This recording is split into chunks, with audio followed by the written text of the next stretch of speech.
Yo, yo, yo. Hey guys, welcome back to another awesome edition of the Best Practices Show. Our job here is to bring you great information to help you think better about this great profession in dentistry. And are you thinking about getting an associate? Or are you an associate thinking about working with someone else? Well, today I bring on an old friend of mine, Bob Spiel, and we talk about how to fail hiring an associate and how not to do that. He walks us through a step-by-step process. I highly encourage you to listen to this because it's great stuff. So hope you guys enjoy it. We'll see you soon.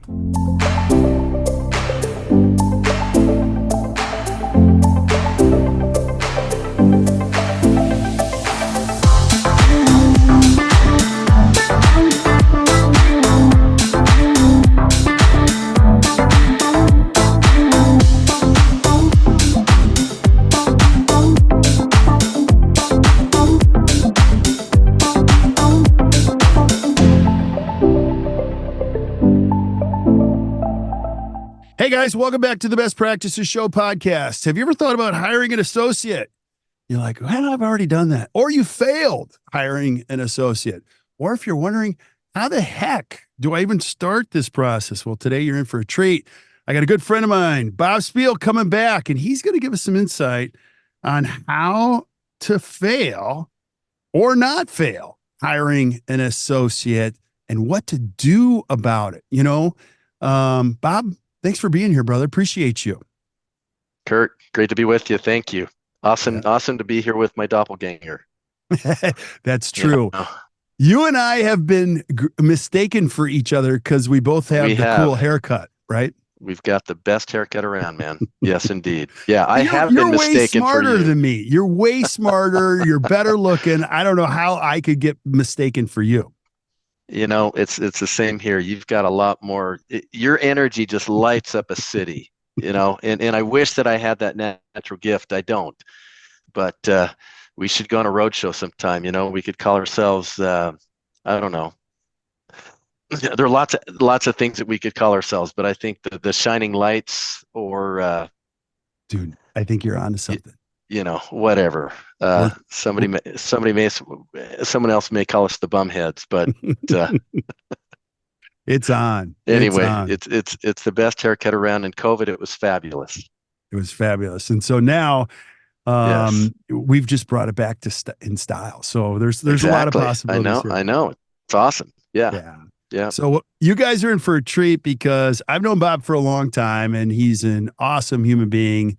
We share a lot of the same values, and you're going to see today, if you're listening to the podcast, he's super sharp. And we talked about the idea of what to cover today, and this is a huge problem. Let's start with the big picture here, Bob. Associates. Now, I asked you this before we hit the go button. Give us some data, Sure. Give us some perspective on how big this problem is in dentistry. This problem's enormous, Kurt. I remember maybe 12 years ago, 13 years ago, what even launched this interest in me. And you and I both remember and love Linda Miles, who was such a powerhouse within the industry for like 35 years.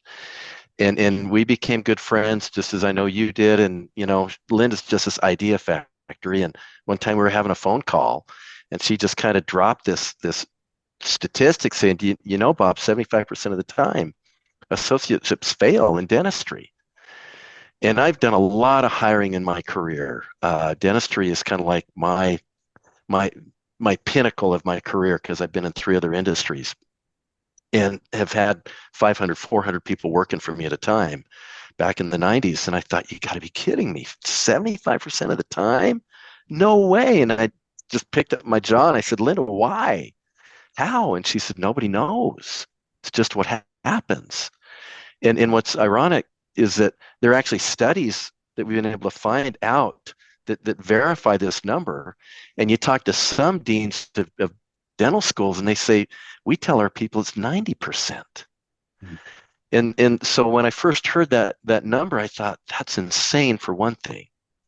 It's also very profession threatening for another thing. Because as you and I both know, Kurt, when a practice gets really busy, that doctor has to make a decision about what to do next. And often that decision is, I need to replicate myself. I need to find another doctor who can come in here, take the lower lying stuff, that's closer to the ground. I'll do the bigger stuff and we'll make sweet music together. And instead, what I found is so often that those relationships are entered into really poorly to start with, and then they just fall apart. And the hiring doctor, who's usually the practice owner, is back holding the bag. And this time, even in a worse situation, because the associate did get busy and they did, continue to grow. And now it's right back at square one. And they're looking at themselves like, why did I do this? And what can I do next time that's going to make it different? Yeah. Well, take us through the steps. I mean, I could easily spend 15 minutes talking about the challenges of not getting the vision even right on this, because a lot of dentists that we meet, they're building facilities to accommodate this vision. And this vision is readily available in any podcast or any Facebook group or any video. It's all about hiring doctors so you can do less or build something bigger. And so that message is a strong one, don't you think? Oh, it is. It's huge. Yeah. And where dentistry is going, I mean, I'm a firm believer that group practice is one of the waves of the future to be able to get more economies of scale. And also dentists, I would say that the majority of the younger dentists coming up really enjoyed the collegiality of dental school, for instance, and they want to be mentored. They want to work in a group setting. So yeah, the vision of it is really, really key. Figuring out then what to do with that vision and how to have it actually succeed is vital. Yeah.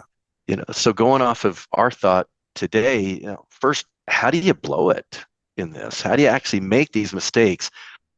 In other words, what do we see over and over again with why the 75% number has been out there for decades? And Kurt, this is what I find is, like they're kind of two groups of dentists that are looking in this market space. You've either got those that are kind of, I'd say they're in their late 50s, they've succeeded, they know that they need to make a transition and they don't just want to sell, all right? They want to bring somebody and mentor them. Or the other person who's probably about 20 years younger, has succeeded really well in his or her practice also, booming practice, and they've reached this point of saturation where they have very little time for themselves and they feel like they're, the phrase on the treadmill all the time. And both of these doctor groups have a distinct need, and that is, how do I find somebody else to be able to help shoulder this load, who's going to be a fit, who's going to make money, and who's going to stay long term. But sadly, what they typically do is the exact opposite of what they should do. I mean, I've heard the phrase that dentists spend more time planning their vacation than they do actually figuring out how to hire their next associate. And I think a lot of that's true. Okay. So, the older one may end up hiring a firm, because there are lots of people in the space that do this. Okay. But they hire a firm, but there's not a lot of vetting. All right. They're just getting the job ad out there. Okay. They find a few candidates. They find one they really like. They like the resume. They've talked to them over the phone. They go to dinner. Dinner goes well. There's a loose contract. And then he announces to his team the next day, oh, Dr. So-and-so is going to be joining us in a month. Then between the two of them, they're fighting for the schedule back and forth. And within 7 months, the associate leaves because he or she hasn't hit their numbers. They don't see a lot coming their way. There hasn't been any mentoring, and things have just been really loosey-goosey. The other thing that happens is there is no contract, or they didn't even hire a firm to help them. They are just using their own resources to go find people, dentists that are out there, may network, may use social media to do it. They've got really unclear mentoring and communication, a lot of expectations that are unmet on both sides. And again, boom, the relationship ends. And so the irony is that this happens often, not just once, not just twice, but for many of the clients that we have, they'll say, yeah, this is like my fourth associate. Right. What happened to the other three? Well, they didn't work out. Well, and by the time you've had a fourth associate, this is a terrible analogy, but I had a dentist use it, like by the time you've gone through 3 associates, When Hmm. you announce that you're getting a fourth associate, it's almost like announcing you're getting married for a fourth time. It's like nobody's Exactly. gift, you know, or do we Yeah. even attend or do we even care to help with this Right. because they just haven't seen it stick or work. And so they Hmm. lose confidence in the future vision of this. And so, They how do. do I, Absolutely. where do I even start? Like, how do I even think about this so it doesn't fail? What would be the Yeah. first step? Okay. First step is this. Uh, Know, are you ready? All right. That's the first step. Are Right. you ready for an associate? And there's certain metrics that we look at that indicate are you or aren't you. One thing I'd invite your audience to do is just go to my team's website, which is dentistpartnerpros.com. We've got a white paper there called Gaining a Wingman, seven signs that you're ready for this. Because it's busyness, it's new patients, it's pure patient load, and it's your own desire in terms of are you ready to continue to dial your career up? Okay. Because typically what happens, these kind of, if I can use shotgun associate relationships that aren't really well thought out, in the end, what they end up doing is they backfire on that doctor and that hiring doctor, and they end up feeling even worse than they ever did. So, no, are you ready to make this commitment and make this happen? And do you have the levels of busyness that are required to be able to move this person in? The phrase I kind of use, just sidebar, uh, is this doctor so busy that on some days they practically want to throw up? All right. Right. Is that level of busyness to a point where you realize, you know what, I am just not effective in my role, and it starts to impact your life, it starts to impact your marriage, your kids, everything, because you're just running and running and running. So once you know that you're at this kind of point of saying, yes, okay, I want to make some changes, I've got to do something about this, and knowing that the old way never really worked. All Mhm. right. So what's the new way to do it? Determine if you have a need. Once you say yes, then the next thing you've got to do is be really intentional about who is going to fit this need. Yeah. So the And first part, that's, yeah, let me go go back to ahead. the first one because Yeah, please. there's so many.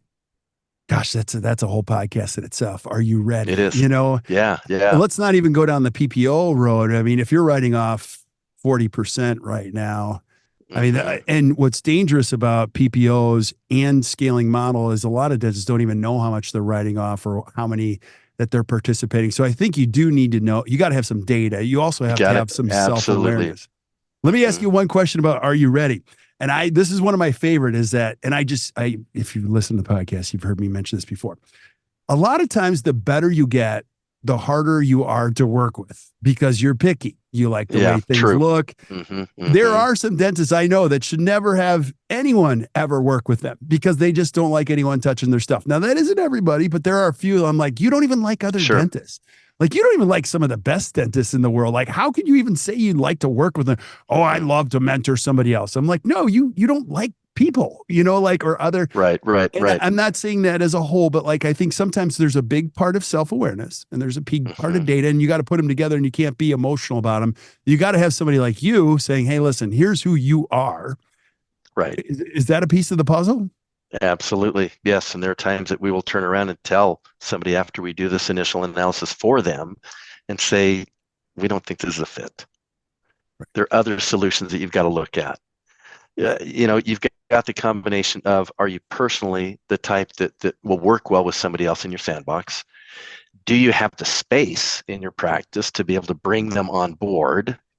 All right. And is your busyness at a level where you know that there's enough that you can start to share with somebody else as you dial them up? Okay. I mean, typically, Kurt, we're looking at metrics like, do they have at least 18 to 1900? This is for a solo doc, by the way, 18 to 1900 active patients. And active means in the last 18 months, they've been in your office. All right. Are they producing at least, or well, collecting at least 1.6 to 1.7? Okay. Mhm. And you've been in the industry long enough to know those are busy numbers for a solo doc. All right. And are they seeing at least 25 new patients a month? Okay. Those are some just the basic metrics. And then what you mentioned, can you afford it? If you're writing 40% off and you know you've got to pay your associate 30% of what they're generating in collections, you've got some other things that got to be solved first, because you'd be losing money on that person the whole time. Now, I can't make this a 3-hour podcast because I know you have other time commitments. Okay, let's say I make it through, checkpoint number 1. I am ready. I do have You're ready 1900. and you want it. Take me to point number 2. Where do I go next? Okay. Where you go next, as I mentioned, is clarity. Yeah. And here's what we found is it doesn't take a lot of time. It's just like you brought up the word vision earlier, Kurt. What we're doing is we're envisioning who this person should be. I joke with the teams that we work with, because we will go and interview the teams. All right, solicit their feedback. Who do you think this person should be? What should they be like? And I kind of joke and say, this is kind of like Match.com for dentistry, but instead of tall, dark, and handsome, all right, we've got another set of criteria we're looking for. All right, what are they like? How long have they been in dentistry? How do they fit personality-wise with the practice? I mean, there's a whole list that we come up with. And why this matters is because here's the thing that I found in interviewing and selecting and hiring. Too often, we use all our gut and very little of our brain. And we got to reverse that whole thing. Right. All right. So if we're intentional about their characteristics, and we go as far as to break them down into what we call givens and wants. The givens are the absolutes, that they have to nail these characteristics or they're not a good candidate. And what are the wants? They're, you can rank them based upon how important they are to each other, but be really intentional of who is going to fit here and solicit your team's input into this. Because that's one of the biggest mistakes doctors make, is this idea that, well, I don't need to include my team. I don't want to let my team know. Okay, but who's going to help this doctor succeed the most? It's the team. Your team. So bring them in early, and it's not that they have the final say, but you want their opinions. You really want them to help create what we call this avatar of the ideal person, because that then is what you use to be able to interview against, survey against, do reference checks against. And so it's using your brain, and then you allow your gut in the end to confirm if this is the right person or not, instead of using your gut and then your brain in the end tries to figure out, how do we make this work? Yeah. Because you usually don't go wrong on the dentistry part. It's the values that don't line up or the right. It's right. That's correct. Yep.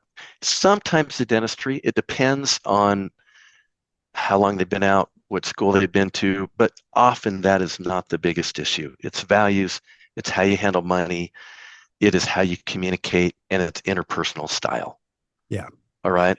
We love the DISC system, for instance, which has been around dentistry for years. And so that's one of the tools that we use. We'll DISC survey all the leadership team. We'll DISC survey our candidates. What's fascinating is, for some reason in love, opposites attract, but in business, opposites repel in the end. All right. You've got to be close enough, but not the same person. Right. Okay. To be able to actually have a good fit. Yeah. But if you're exact opposites of each other, typically the relationship will fail, just because by showing up, you both bug each other. Okay. Let me throw 2 more things at you. Yes, please. Maybe 3 more things.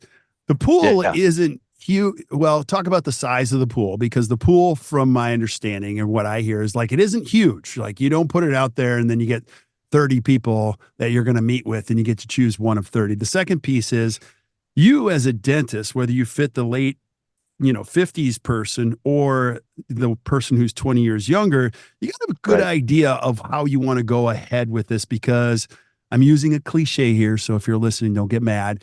There are a lot of doctors that want to take the really great stuff and then just leave the garbage for the associate. Exactly. And that's a vision thing. And then the third thing that we run into, and I'd love for you to dispel this or decode this, is like, There are some dentists I meet and they're like, nah, I just want somebody who just wants to work a few days and isn't interested in ownership. And then they call me 6 months later and they're like, well, they're looking at Facebook all day. They're just showing up for a Exactly. paycheck. Yeah.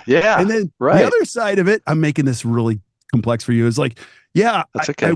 I went into it like looking for a partner, and this kid's like really driven, and it's bugging me every day about when they can have equity. And I'm like, well, that's what you asked for. And now you're not ready to give it to him. Like, okay, so what do I do with all that? Okay, let me unpack that. I'm going to go in reverse order. All right. Let's first talk about equity. Right. Huge believer that if you want this associate to buy in and work, that you've got to have that opportunity down the road. Right. All right. But it's really clear in the contract what that time frame looks like, how the practice is going to be valued when that does happen. By the way, we recommend that you value it at the time they join and the time they buy in, and you split the difference. But you also make it really clear, in order to reach that kind of golden carrot, this is what you need to be able to perform in terms of production, but also in terms of the type of dentistry you do, but also how you help with the management. Again, clarity. And that's one of the biggest, if there's a word behind this, why we fail, it's because it's unclear. Why do we succeed? When do we succeed? It's because it's clear. It's clear to everybody. All right. So that's the first piece about equity. Make it clear, make it the pathway very understandable, and then provide feedback to this dentist to know how he or she is doing towards that. Okay. Love it. All right. Trying to reverse order now. Your next point was, you choosing which kind of dentistry you're going to do and the associate's going to do. Okay, so we'll good point. Good point. Yes. For a little bit that can happen, but not in the end. Yeah. It's about creating synergy and not being afraid that, oh man, I've got this other doctor who's coming in and they're going to start to compete against me. That's not the goal. You want them to be able to be at your skill level, because you can actually then grow your skill level even more clinically. So it can't be this thought that I'm just going to feed them, as you say, this isn't meant to be offensive, but feed them the junk, feed them the lower lying stuff, because nobody's going to want to stick around to do that. And if they do, it's the wrong person. Right. Okay. Yeah. So there's got to be some type of, I think when you bring anybody in your practice, it's got to be about us, like it can never just be me versus you type of a thing, long term. Those relationships will fall apart. That's a complete given. Okay. Yeah. Now, we do love to teach our clients, for instance, at Dentist Partner Pros, to be really clear again about mentoring. Right. And have a very clear path of how you onboard, how you mentor, how you provide feedback back and forth between both. Share in CE. Love to have a 50-50 agreement up to $5,000 a year to invest in this new associate CE. They kick $1 in, you kick $1 in, for instance. That's great. I like that. Yeah. And then reverse engineering all the stuff that I sent you, like the pool. Talk about the size of the pool. If I'm a what dentist about the pool? Am I going to get 30 people to talk to? Am I going to be looking at 3? Like, obviously it depends. It depends. And here's the big, it depends. It depends if you're in a rural setting or if you're in more of a metro setting. In a metro setting, you'll be able to get a lot of candidates. Now, whether or not they're the quality that you're looking for, but in most metro settings, I would say that you can probably generate 20 candidate leads. In a rural setting, you're going to be fortunate if you have 3, 4, 5. And the more rural the setting, honestly, the tougher it is. Now, that's something that we specialize in. We use a lot of AI to be able to do both headhunting as well as job posting across 500 different job boards. So we've kind of gained a niche in that area, but that's a rule of thumb. Yeah. So that's if you're in a metro area, like a client that we've got in Boston that we started working with just the beginning of March, beginning of March, within 3 or 4 weeks, we had probably 12 candidates. Yeah. Ready. Okay. Yeah. And then go back. They're out there. Okay. They really are out there. Right. But we found, for instance, Indeed is not as good as it used to be. I don't know what happened to their business model, but there are lots of places to be able to post. Facebook is another place to post. But Yeah. I would completely agree. Indeed is becoming less and less effective for almost everybody yeah, we know. yeah, And I, I I know. joke, but this isn't a joke. I mean, even we still use it sparingly. And I Hmm. swear, and I've heard people talk about this, you can actually copy the Indeed ad and put it right into ChatGPT and say, write me the perfect resume for this ad. And you can read it and go, wow, that's really good. Let's hire this person based on the response that came back. So I do think you've got to think a little bit differently Hmm. You or a do. lot differently in order to find this person. So, I mean, if you're a metro area, you can afford to be a little bit more patient. In a rural area, you have to deal with the expectations that come with You that. do. You do. And so that's really, really Rural good. area Now, could take up to a year. a Metro area, year. you can probably find that person in 90 days. Wow. Yeah, yeah, Wow. yeah. Okay. You used the word onboarding. So that's probably the Hmm. third piece of the puzzle here. That's one It is. everybody skips over. There's no onboarding. There's just waterboarding in dentistry. So how do I, how do I even approach the onboard? Okay. Let's say I've made it through checkpoint number one. I've made it through You have it checkpoint neat. number two. You, Now, you, yep. what does that mean? Okay.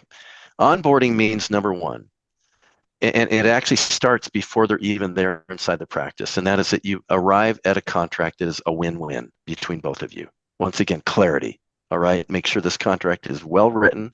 It doesn't have to be more than 8 pages long.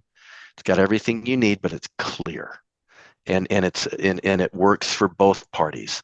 After that, then to onboard, you actually have to begin the process even before they show up. Have a really well written bio. Have a great way to alert your patients that you're excited about this and this brand new associate dentist. And one of the greatest things I learned from Linda Miles years ago was never use the phrase associate dentist. Mm. All right. They're called a handpicked clinical partner. Ooh, I like that. Thank you, Isn't Linda. that isn't that sexy? Yeah. Yeah. Yeah, because you know what happens? Well, we've got this new associate. Boom, you've got a pecking order already in place. I Right. don't want to go there. Okay. So you have a bio, you have a way to advertise, you alert all your patients about them, you're excited, it's well written.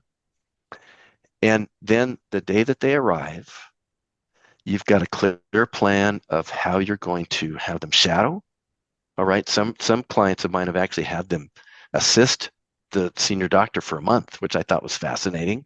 Others have them shadow for a week, but again, clarity, be really clear what it is you want them to do first and foremost. And then you have a plan to get them busy. All right. And the busyness will come from limited exams, select new patients, select patients out of hygiene, and production that's being referred by the senior doctor to the new doctor. That's how you start. That's not how you end, but that's how you start. That's priming the pump. Right. Okay. Right. And have one of your most senior assistants work with them. You may not be able to have that senior assistant there all the time, but by golly, you want their senior assistant there part of the time. And why? Because who's going to be the best judge of their clinical skills? It's going to be that senior assistant. And who's 100%. also going to help them learn more if they haven't been in the industry very long. That senior assistant can really mentor them. Right. Okay. Now, I'm going to throw, I don't mean to throw, That's okay. curveballs at you, but this stuff happens. I think one of the Yeah. things that the envelope around this that you have to be aware of is obviously the compensation system. So I love what you Mm-hmm. said, clarity, and then having it really well outlined. But let's say I'm a dentist. I get through Yes. checkpoint one, checkpoint two. Mm-hmm. Bob, I Mm-hmm. got it all written out, but I go through some really tough months where our production plummets. I've got a pretty high personal, financial need. If I'm in my 50s, blah, blah, blah, I still Mm-hmm. got kids in Mm-hmm. college. And now Right. I've got to meet the financial obligations that I laid out there for an associate.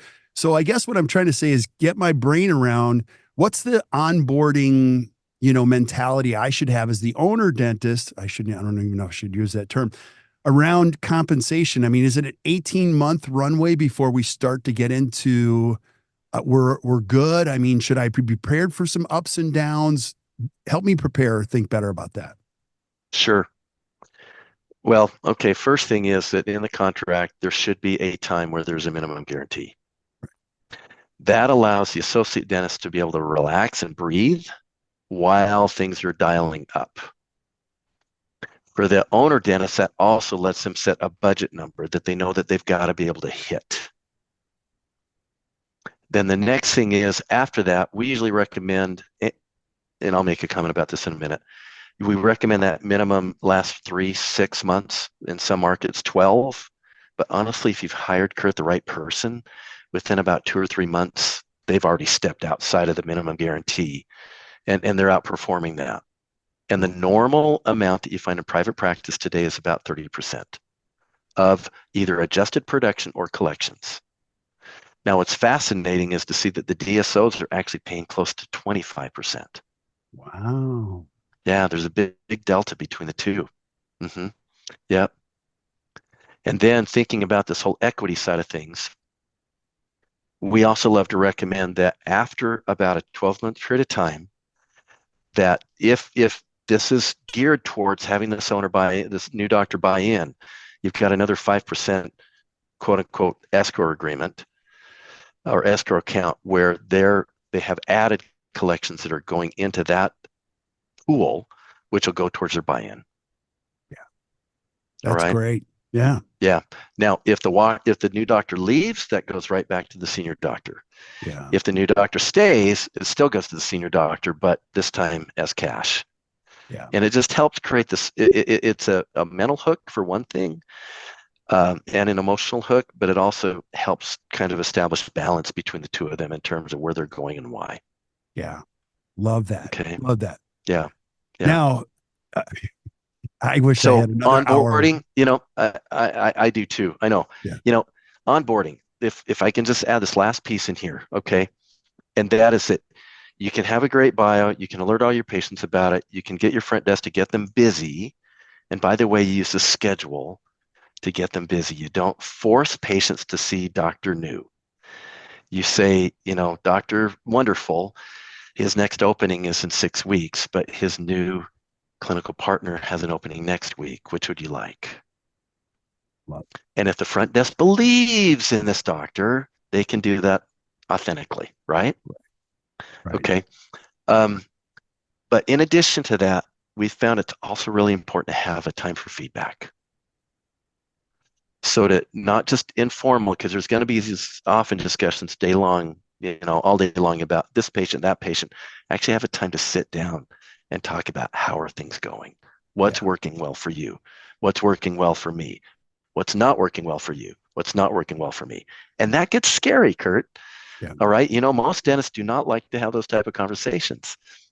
And we found that it's really helpful sometimes to have a third party involved in that. Yeah. We call them marriage counselor calls, but that last piece is really important to keep things moving forward. Yeah. I have found that if you don't have those conversations, they are still having them, but they're having them with other people. So exactly. About how That's happy right. they are. So you want to you want to make sure that you're the primary conversation exactly. that person. So that's right. Gosh, Bob, you just opened up a whole bunch of can of worms. And I know I can't keep you all day, but I want to do this. I want you to talk about how people can find out more, but let's put a final bow on this. Let's just for this particular podcast, give us some final thoughts. Sure. Okay. Final thought is this. I'm going to go back in time, conversation with Linda Miles, 75% failure rate, going like, what the heck? How can that be? All right. And then working through this kind of process, way of viewing this whole thing from beginning to end and saying, okay, what can we do to make sure these relationships work?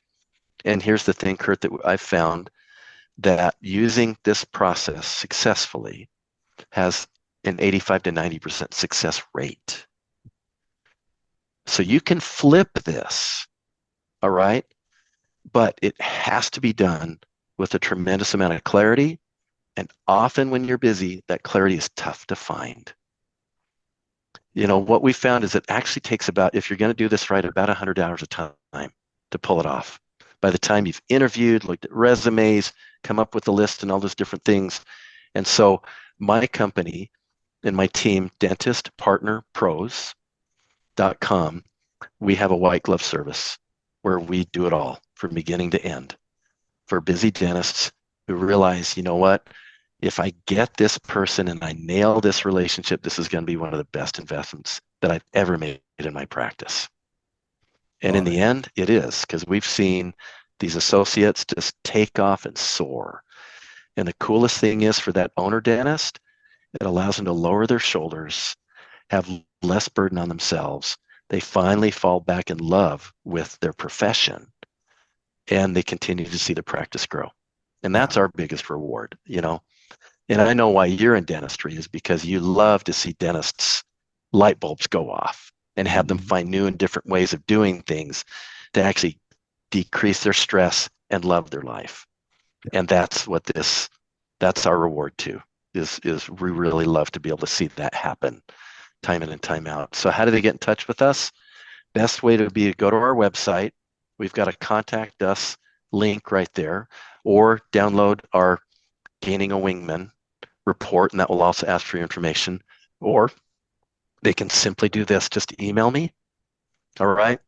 Or better yet, I'm going to have them email my business partner, because he's the guy that's over, you know, these initial contacts. But it's Brighton, B as in boy, R-Y, T as in Tom, O-N as in Nancy, Brighton at dentistpartnerpros.com. Awesome, buddy. And we'd love to talk to anybody that listens to this. If they mention that they heard us on the podcast, we'd be happy to give the first 10 practices that reach out to us a free complimentary analysis if they think they're ready. Awesome.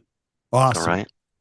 Bob, you're the best. And stick around while we say goodbye to everybody else. But thank you guys for listening. And everything Bob and I have talked about, if you're not taking notes, this is how this works. Go down to the notes in the podcast, Stitcher, iTunes, Spotify. Doesn't matter where you're listening.